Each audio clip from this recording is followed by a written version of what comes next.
Good morning students. आज की हमारी ऑनलाइन क्लास में हम जो हमारा नवा चैप्टर चल रहा है कोऑर्डिनेशन कंपाउंड, इस कोऑर्डिनेशन कंपाउंड के लगभग लास्ट स्टेप पर पहुंच चुके हैं। हमें आज संकुल यौगिकों का महत्व, दैनिक जीवन में ये क्या काम आते हैं, संकुल यौगिकों के महत्व के बारे में पढ़ना है। तो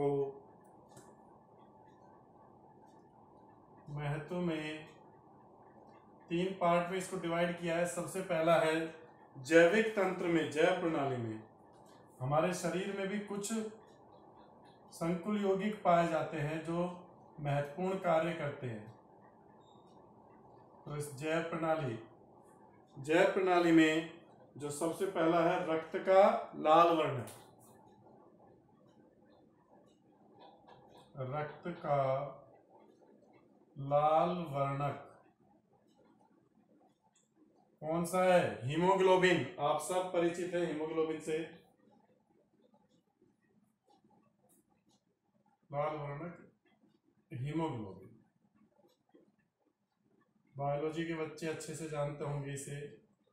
हीमोग्लोबिन में आयरन का संकुल होता है, Fe का ये संकुल है, Fe का संकुल है हीमोग्लोबिन, और ऑक्सीजन का वहन करता है।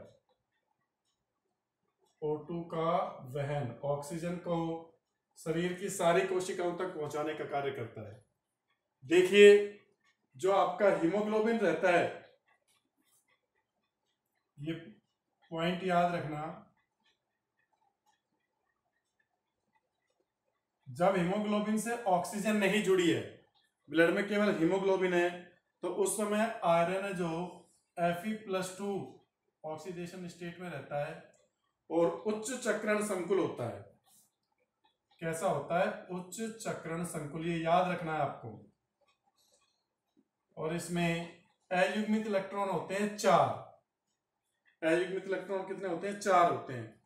और ये sp3d2 संकरण प्रदर्शित करता है अष्टफलकीय ज्यामिति। अष्टफलकीय होता है, लेकिन जब इससे ऑक्सीजन जुड़ जाती है तो ये ऑक्सी हीमोग्लोबिन में बदल जाता है, ऑक्सी हीमोग्लोबिन।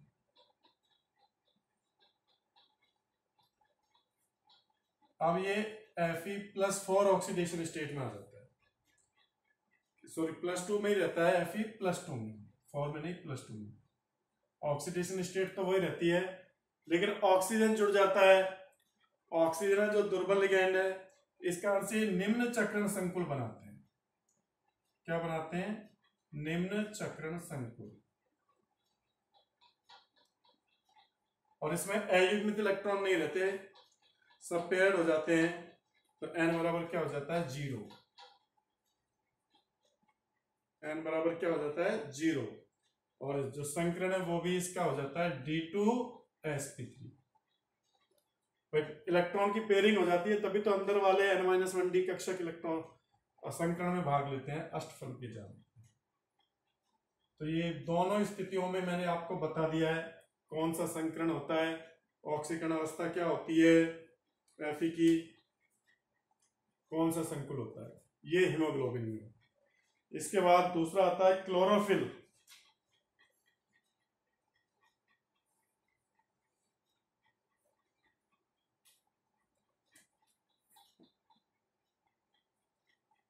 बी,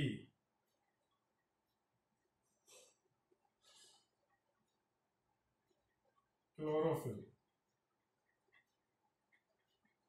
ये पादपों में पाया जाता है। पादपों के हरित लवक में क्लोरोफिल है जो, और प्रकाश संश्लेषण करता है, प्रकाश संश्लेषण का कार्य करता है। पादप भोजन बनाते हैं इसके द्वारा में प्रयोग। ये क्लोरोफिल है जो मैग्नीशियम Mg का संकुल होता है, मैग्नीशियम का संकुल है। इसमें मैग्नीशियम +2 ऑक्सीडेशन स्टेट में रहता है। ज्यामिति इसकी वर्ग समतलीय होती है, DsP2 संकरण होता है। इसलिए ज्यामिति वर्ग समतल है। अंदर वाले डी कक्षा के संकीर्ण में भाग ले रहे हैं तो n बराबर 0 अयुग्मित इलेक्ट्रॉन नहीं होते इसके पास। ये आपका क्या हो गया, क्लोरोफिल।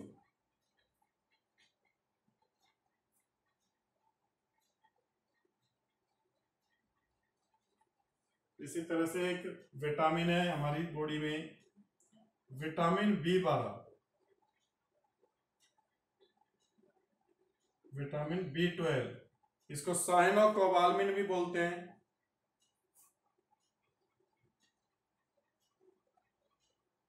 साइनोकोबाल्मिन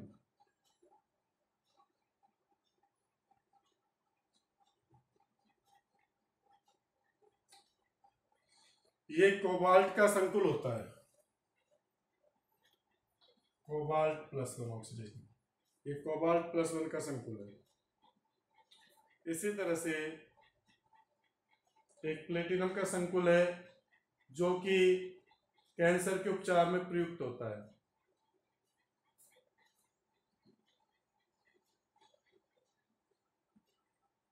प्लेटिनम का संकुल,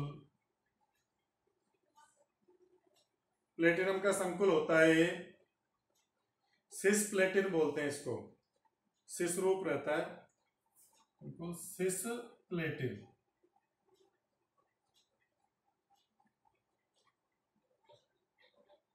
कैंसर के उपचार में प्रयुक्त होता है, कैंसर के उपचार में प्रयुक्त।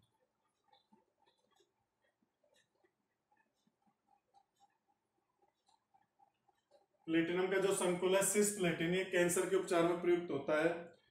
और अगर इसका हम DsP2 संकरण होता है इसमें और n बराबर 0 होते हैं, तो इसका जो फॉर्मूला है वो क्या होता है, PtNS3 का होल ट्वाइस Cl2। ये आपका सिस्प्लेटिन, सिस्प्लेटिन का फॉर्मूला है। सिस रूप रहता है इसका, मतलब प्लेटिनम, इधर क्लोरीन, इधर क्लोरीन, इधर आपका NH3 NH3, ठीक है ना। तो ये सिस रूप है। अगर ये दूर दूर चले जाएंगे तो क्या हो जाएगा, ट्रांस रूप हो जाएगा। ठीक है, तो ये जैव प्रणाली में जो संकुल यौगिक काम में आते हैं उनके बारे में हो गया। इनका अच्छे से नोट कर लीजिए इनको।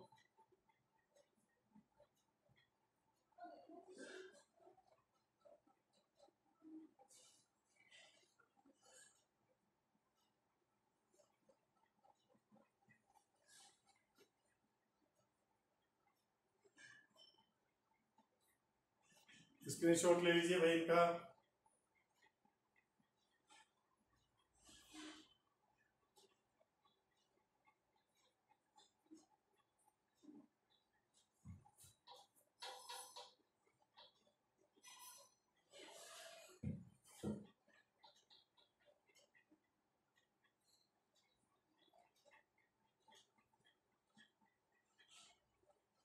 अब देखते हैं दूसरा, ये तो जैव प्रणाली में हो गया।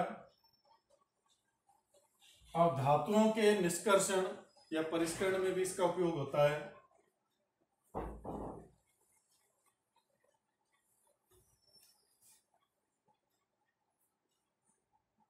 धातुओं के निष्कर्षण में,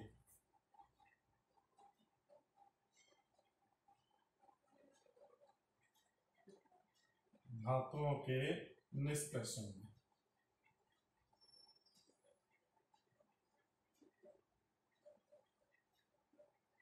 तो धातुओं के निष्कर्षण में जो सिल्वर और गोल्ड होते हैं उनका जो शोधन किया जाता है वो सोडियम साइनाइड के साथ क्रिया करा के की जाती है।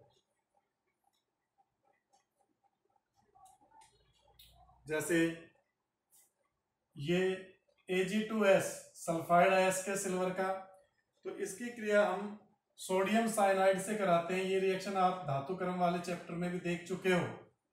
अयस्क का सांद्रण किया था, इनके सांद्रण, तो हमें 2Na और AgCN का होल ट्वाइस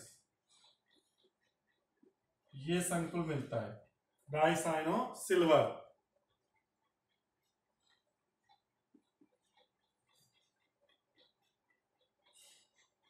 अब इसकी क्रिया हम जिंक से करा लेते हैं, 2NaAgCN का होल ट्वाइस। इसकी क्रिया जिंक से कराते हैं तो जिंक क्या करता है, Ag को हटा देता है क्योंकि जिंक ज्यादा क्रियाशील है इस सिल्वर के लिए। तो यहां पर जो संकुल बनता है वो बनता है Na2ZnCN का होल 4 प्लस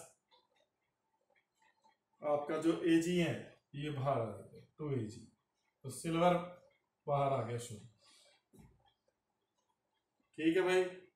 ऐसे ही अगर आपको ओरम का देखना है,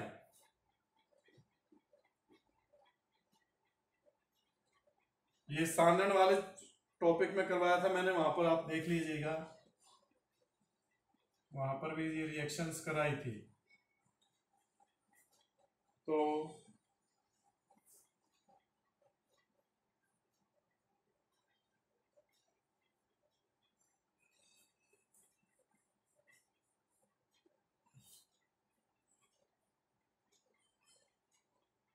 बस NaOH वही काम करेंगे, इस संकुल की क्रिया जिंक से करा देंगे।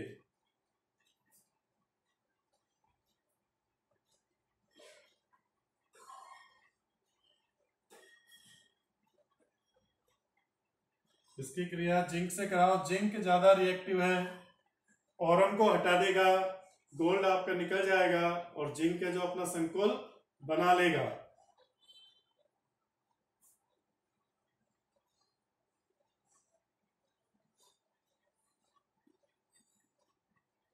यहां से AU निकल जाएगा। तो ये ओरम, ये गोल्ड के लिए हो गया, ये सिल्वर के लिए हो गया। तो संकुल निर्माण से ही हमको ये प्राप्त होते हैं, इनका निष्कर्षण होता है संकुल यौगिकों से। तो यहां पर भी काम आ रहे हैं आपके उपसय संयोजक यौगिक। इसके बाद तीसरा देखिए गुणात्मक विश्लेषण में, गुणात्मक विश्लेषण, इसका स्क्रीनशॉट ले लीजिए, लेना है तो।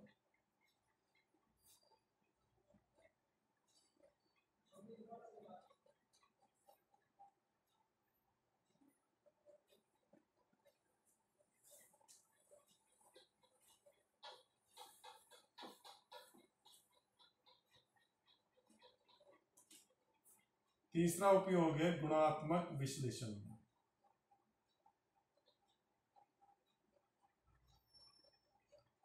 गुणात्मक विश्लेषण का मतलब है जो आपके रेडिकल्स हैं मूलकों के परीक्षण में, मूलकों के परीक्षण मेनली जो आपके क्षारीय मूलक है या धनात्मक मूलक है उनके परीक्षण में। आपको पता है जो मूलक है इनको 6 समूहों में विभाजित किया गया है, प्रथम समूह, द्वितीय समूह, तृतीय समूह, चतुर्थ समूह। तो इनका कैसे, जैसे प्रथम समूह में, प्रथम समूह में जो आपके Ag+ आयन और Hg2+2 आयन रहते हैं, इनकी पहले AgCl से क्रिया कराते हैं, सॉरी HCl से क्रिया कराते हैं, और फिर जो आपको पदार्थ मिलता है उनको NH4OH से अभिकृत करते हैं। तो AgCl की क्रिया जब NH4OH से कराओगे तो आपको Ag का संकुल मिलता है AgNH3 का होल 4 Cl प्लस 2H2। ये जो संकुल मिला है ये विलयशील होता है, ये तो क्या होता है, विलयशील। प्रथम समूह में Ag+ भी है और Hg2+2 भी है, लेकिन अगर अपन Hg2Cl2 की reaction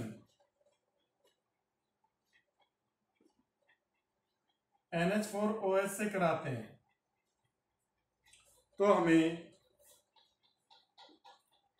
Hg plus Hg NH2 का होल ट्वाइस NH2Cl ये मिलता है और HCl और H2 इसके बनने के कारण यहां काला अवक्षेप प्राप्त होता है। तो देखो अगर आपको किसी विलियन में Ag प्लस आयन भी घुले हुए और Hg2+2 आयन तो उस विलियन की क्रिया अमोनियम हाइड्रोक्साइड और इससे करा दो, अगर Hg2+2 है तो एक काला अवक्षेप मिलेगा और अगर वो घुल जाता है तो वो सिल्वर होगा। तो इस तरह से संकुल के द्वारा इन मूलकों की क्या की जाती है, पहचान की जाती है। ऐसे ही और देखो जो द्वितीय समूह के धनायन होते हैं टिन और स्टेनस Sb, उनकी भी संकुल निर्माण से ही पहचान की जाती है।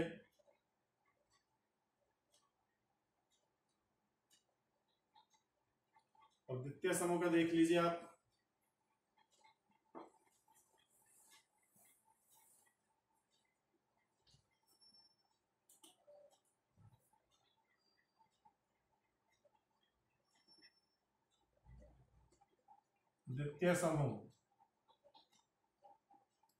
द्वितीय समूह में आपके कॉपर +2 Sb+2 और Sn+2, इनकी देखो पहचान कैसे की जाती है।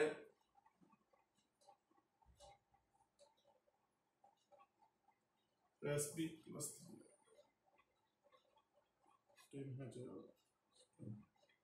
+4। हाँ भाई, इनके लिए क्या क्या करते हैं, जैसे कॉपर +2 है तो कॉपर सल्फेट की रिएक्शन हम K4FeCN6 से कराते हैं, पोटेशियम फेरोसाइनाइड, तो हमें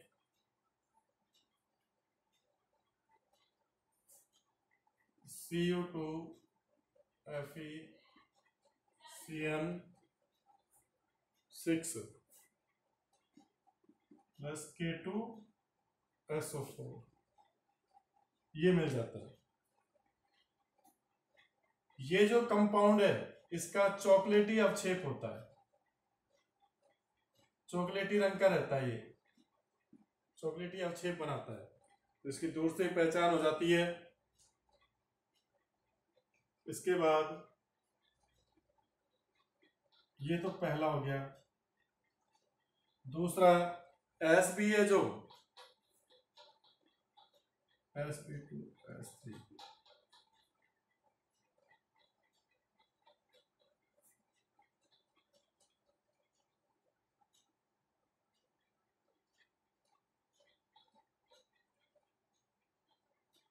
अमोनियम सल्फाइड से इसकी क्रिया कराते हैं तो ये भी संकुल यौगिक बनाता है।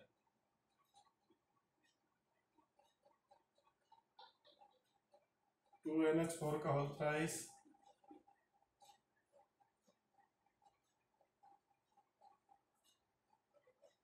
SbS4 प्लस S,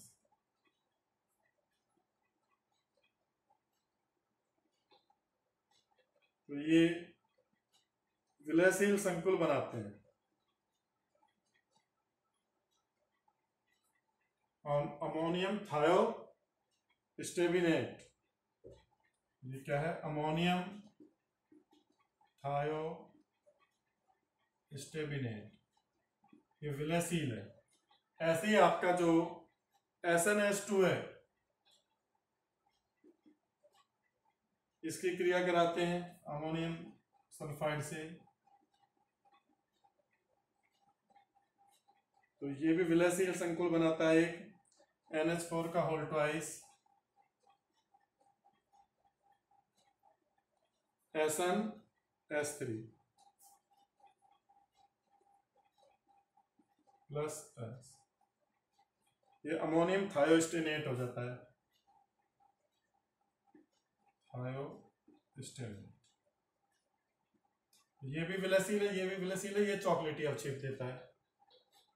तो ये अलग अलग हो जाएंगे, चॉकलेटी अवक्षेप वाले को अलग कर लेंगे, इनको अलग कर लेंगे। इसके बाद जो थर्ड समूह है,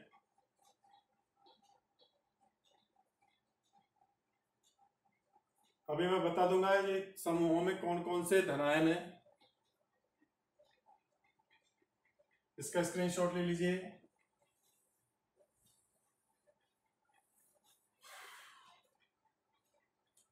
जो तृतीय समूह है, तृतीय समूह में Fe+3 आयन होता है। तो इसके लिए क्या करते हैं, इसकी क्रिया पोटेशियम फेरोसाइनाइड से कराते हैं, 4FeCl3 की क्रिया, K4FeCN का होल 6, इससे इसकी क्रिया कराई जाती है। तो पोटेशियम तो इधर आ जाते हैं और Fe इधर आ जाता है, तो FeCN का होल 6 का थ्राइस, ये बन जाता है, प्लस 12 KCl। ये है जो नीला रंग शो करता है। कैसा रंग शो करता है? नीला रंग। अब ये नीला रंग शो करता है, इसमें इस Fe की तो +3 ऑक्सीडेशन स्टेट होती है और इसकी +2, ये ध्यान रखना, ये +3 में, ये +2 में, दोनों आयरन अलग अलग ऑक्सीकरण अवस्था में। ऐसे ही चौथा जो आपका समूह है, चतुर्थ समूह,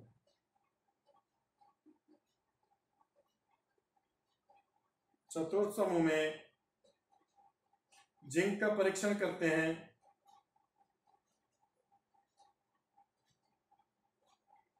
तो वो भी नीला रंग देता है। ZnCl2 की क्रिया कराते हैं,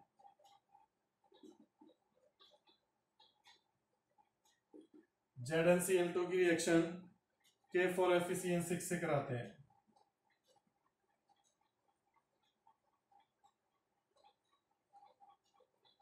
तो आपका जिंक का संकुल बनता है Zn2FeCN का होल 6 और 4 KCl, इसका भी नीला रंग होता है। इसी तरह से जो निकेल है वो डाइमेथिल ग्लाइऑक्सिम के साथ संकुल बनाता है गुलाबी रंग का। निकेल का परीक्षण जो करते हैं उसमें भी गुलाबी रंग का संकुल मिलता है।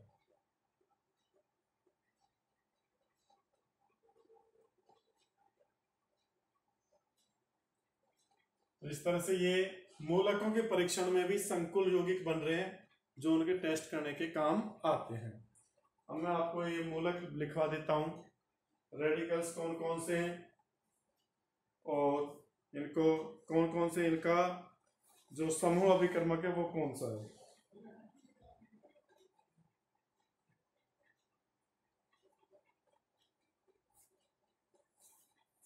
ये चैप्टर खत्म हो गया है आपका, कंप्लीट हो गया है। क्वेश्चन भी लगभग सारे करवा दिए मैंने। एक्स्ट्रा मैं बता रहा हूं, मूलक प्रैक्टिकल में काम आते हैं। प्रैक्टिकल की वो है मूलक, क्षारीय मूलक है। क्षारीय मूलकों को हमने 7 समूहों में बांटा है, 7 समूह।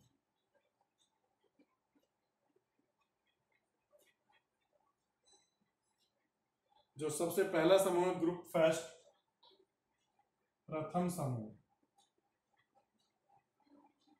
इसमें कौन कौन से आयन रखे हैं आपके?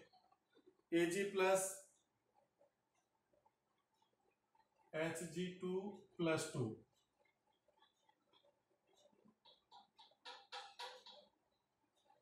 और Pb+2, ये 3 रखे हैं। और इनका जो समूह अभिकर्मक है, यहां पर लिख रहा हूं मैं समूह अभिकर्मक। इस शुरू में क्या मिलाते हैं? तनु HCl, ठीक है ना, टेस्ट करने के लिए। इसके बाद जो ग्रुप सेकंड है वो सबसे बड़ा है, द्वितीय समूह।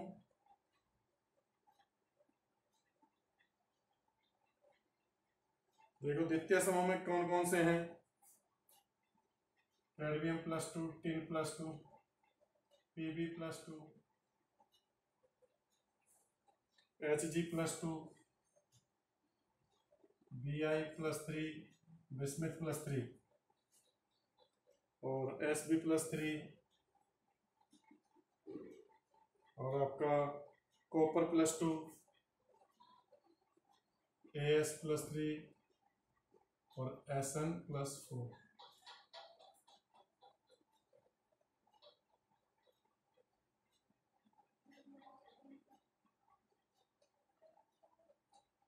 और इनका जो समूह अभिक्रमक है वो क्या होता है, डाइल्यूट HCl और में मिलाकर हाइड्रोजन सल्फाइड गैस प्रोवाइड करते हैं। ये इनका समूह अभिक्रमक है। तीसरा जो तृतीय समूह है, तृतीय समूह कौन सा है,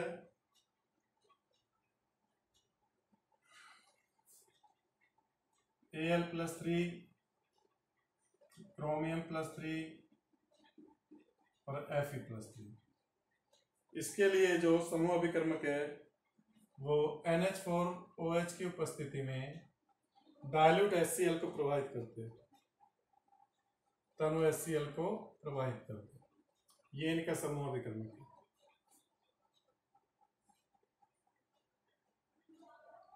इसके बाद चतुर्थ समूह है Mn +2, Zn +2, कोबाल्ट +2, Ni +2। इसके लिए H2S को प्रोवाइड करते हैं NH4OH की उपस्थिति में। फिफ्थ समूह है आपका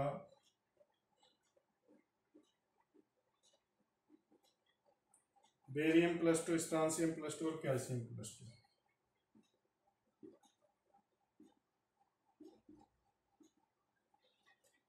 और इसके लिए जो समूह अभिक्रमक काम में आता है, अमोनियम कार्बोनेट NH4 का ट्वाइस CO3 को अमोनियम हाइड्रोक्साइड की उपस्थिति में प्रोवाइड करते हैं।